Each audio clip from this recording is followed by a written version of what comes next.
Hi! In front of me is MEIZU M5S, and today I would like to show you how you can set up an alarm clock on this smartphone.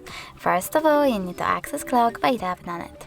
Then click on this clock icon over here if it's not already on and tap on this plus orange one. Now set up an hour, and when you're ready, you can choose repeat and tap on never Monday to Friday, every day or custom.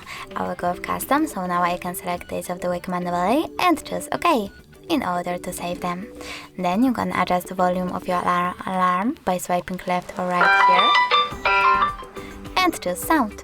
Then select one of those melodies as your alarm sound by clicking at the best one for you and going back. You can also select My Music, tap on the song from your device and go back. To save your alarm, choose Save at the top right corner, and as you can see, mine was successfully added. You can turn it off completely by tapping on the switcher next to it and turn it back on the same way. If you're to delete it though, you need to hold it,